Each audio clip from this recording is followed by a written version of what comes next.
Alright everybody, this is the 180 gallon reef tank update from my 150 gallon that was transferred last year.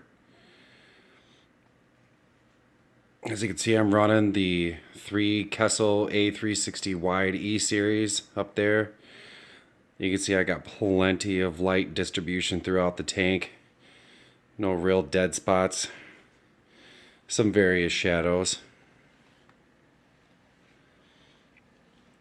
Had to move some stuff around because I have a rose bubble tip down there and it's on the travel. Anyways, I got various mushrooms, nice hammer colony down there, some Recordia mushrooms that I wish I never put in the tank. Had to move that leather right there. It's not very happy with me. And in the middle there I have, on the left, I have a strawberry shortcake. The other bigger one, I have no idea what that is. And this Acropora is supposed to be red, but it is green with brown polyps. Got a tricolor Validia right there. Got a Garf bonsai right there. This big one is Sunset Monopora, grown from that little piece you see at the top. Some cabbage coral, which I wish I didn't put in the tank. Torch coral. Back there is another Euphilia. I'm just growing out these mangroves until I can put them into a sump for better filtration. There's my lone clownfish. Got some Favia.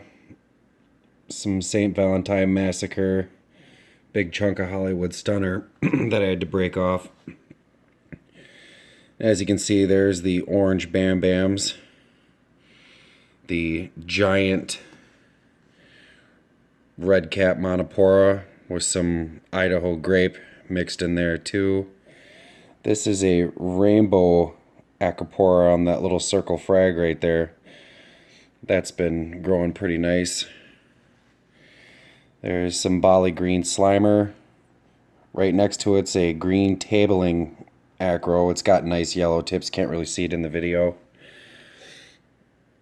The big staghorn back there I was told it was a tricolor Nana, but I really don't know what it is. All I know is it is a staghorn. That is a bunch of green Poecilophora. Another big chunk of the Hollywood Stunner back there. Some more of those wonderful, ugly Recordias. Got a Blastomosa down there that it's not doing too well ever since I went to a mainly SPS dominated tank. Various Acroporas. This big orange one is an orange Setosa. That is an orange Digitata in the middle there. This is a bushy acro. Got a frag of Superman Monopora, followed by some green cap coral and some more red Monopora growing all over the place. That fuzzier looking one right there is it's a Millipora. I said it's a red planet, but it's really taking off. That up there is a Granulosa. It's turning out really nice. Some more Poecilophora up there. Got some teal acro, and then I got this one in the middle here, this green, and you can't really see it on camera, but it's purple with blue tips. That's a Joe's coral. There's some Bellina in there. There's a green acro that's got some really nice blue shoots to it.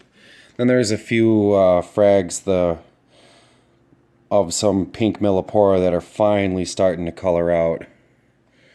But this tank's doing very well. Got that dumb mushroom down there, which I want to get rid of it.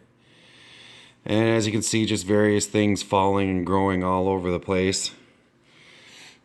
Got a blue tang, Hawaiian tang, sailfin, and a coli tang cruising around. There he is. But anybody who knows saltwater obviously knows what all that is, and There's my green star polyps, some green stylophora. That was growing off of a little frag. That thing's huge right now. This tank is run, and I know everybody's going to give me shit about this, is run with a huge canister filter with a Phospan reactor running Brightwell GFO. As you can see, I need to have the overflow taken care of to take care of the stuff on my water. It's unsightly. I know everybody says you can't have a decent tank, without one, but it's been doing well. I keep up with my water changes. Dosing calcium, magnesium, using Red Sea testers to make sure everything's on point. Making sure that they're not old and terrible tests, and I do not use API. This used to be a frog spawn the size of a basketball, but then it just died off, and now all these little ones have came back on it. Got a feather duster down there. And those zoas are flaming suns. Seen better days. Used to be a lot more on there. As you can see, I got these dumb green mushrooms around. I mean, they do look nice, but they're starting to really piss off the other corals. But hoping that rose bubble tip back there, Mr. Hawaiian Tang, gets out of my way. You can see that's starting to be on the move. Got a flower pot coral right there that I just moved. That's why it's not looking as nice as it could. Got 3 blue damsels in there. Got some more radioactive dragonite zoas underneath the orange bam bams and the fire and ice. I mean, everything's looking pretty nice, It works. I just wanted to update that I went from the 150, which was a 4-foot wide, 30-inch tall, 2-foot wide tank, or 2 foot deep. I mean, obviously, you don't want to take care of your tank like this. Obviously I could clean my power heads and everything off, but I mean, those are the Jabo RW15s.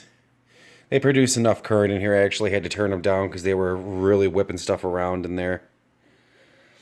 But I mean, all in all, I am keeping up with my water changes, so I am making sure that my parameters, obviously are not perfect.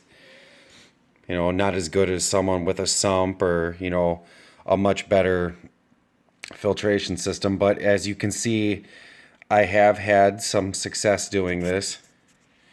So I'm enjoying the tank. Turn the blues a little bit more here. Yes, I manually control my Kessils, which is kind of redundant. It should be on a controller, so I don't have to worry about doing this. But then again, running on limited funds, and I'm just wanting to make sure all the corals are, healthy and growing. And as you can see, they are. I mean, most people can't believe that I'm running a canister filter on this. They think, oh my God, this guy's retarded. And yes, I will agree, I am kind of retarded, but this video proves that if you maintain your parameters and you are constantly checking over the tank, you can do this. Once I get a sump going, I can not have to worry about the buildup on the top of the water. I try to keep not as much surface tension because the shimmer is just a little too intense from the Kessils. But, people say these Kessils can't grow corals, that they're not as good of lights, and I beg to differ. Obviously, there are some really nice LEDs out there that can really make things shine, but these don't have all the other colors and everything that kind of wash out, that give you that, spotlight effect of reds and blues and greens. It's just an overall, metal halide looking light, and, I can say I'm not doing too bad. Once that leather opens up, it'll really be nice. Hopefully it crowds over the green polyps back there, because nobody really likes those. But that's the update, people. Obviously there's going to be some comments about, my filtration system and everything, but I think as people watch this video, they'll be slightly impressed on how the tank looks with just a canister filter and a Phosban reactor running Brightwell GFO. So I mean, I am keeping up on this tank. I mean, I'm constantly in there, constantly looking for things, making sure I don't have any pests around, or, you know. But I mean, this is what you can accomplish with a canister filter. Do I recommend it? No, I do not. I want to get into the sump filtration soon, but I'm kind of scared because if I go and change a whole bunch of stuff now, I don't want to lose, some of my corals, although I think it'll actually benefit them no matter what. But there's the tank. Hopefully the video doesn't suck too bad for you guys. And, any suggestions are welcome. Anybody who wants to call me a dumbass, go right ahead. I'm okay with that. But, all right, peace out, YouTube. Later.